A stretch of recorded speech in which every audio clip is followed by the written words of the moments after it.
This right here, what I got is two pieces of the tile stuck together. I actually glued this joint with super glue. It's two pieces of the tile that I installed here.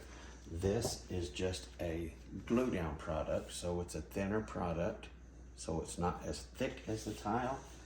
And I want to make it flat, level rather, with the front of this piece here. By the way, this is a booger tape or a pressure sensitive tape that I'm using on this pressure sensitive tape.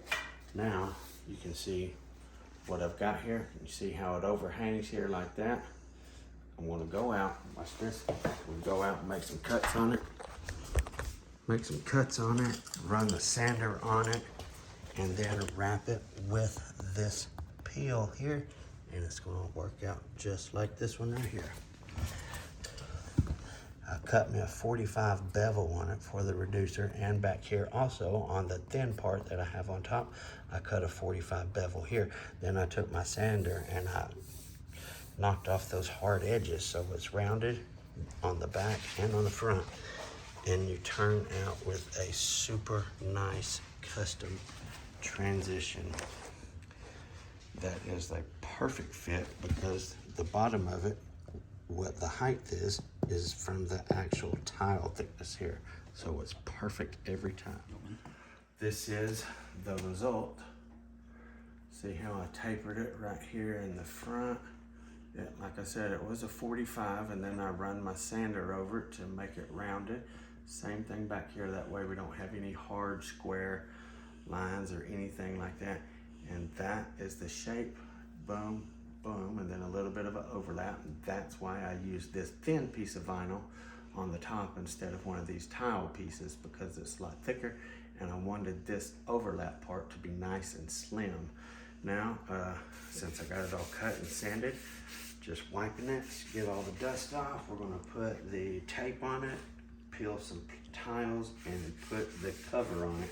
And then we will have another perfect fitting custom transition to match their floor perfectly. That's good. All right, we are completely done. This is the manufacturer's transition right there. We got quarter round, everything's done, furniture's all back and all that good stuff. I take my corners, like that corner right there. I used to cut them on a 22.5, and I just wasn't, it just seemed like it was too straight off. Wow, it's already getting dirty in here.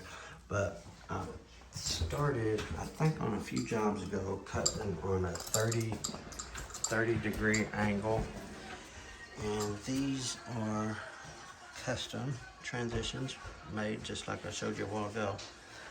So that one, this one over here, and then this one over here as well. And I use, I did some 22.5 degree copes. It's the first time I've done any coping on anything besides a 45. And everything turned out wonderful.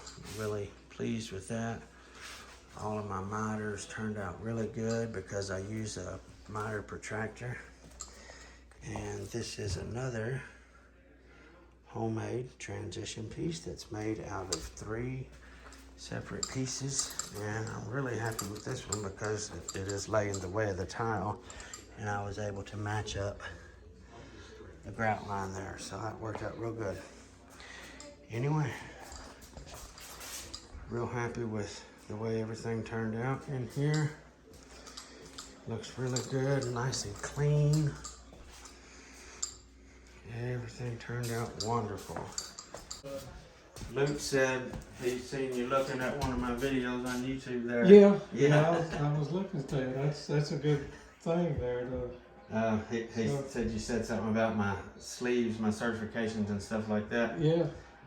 That make you feel good when we got here? Yeah, Yeah. it did. It sure did. That's good. So, I like to push that stuff Yeah. on my it's, YouTube channel. Try to encourage people to go to those trainings and Yeah. stuff like that. It definitely helps. Well, it's like you say, you've done a good job and being sure everything was level and everything. I think that's was important. And that was, Telling me yep, yes, sir. yeah, it's looking good.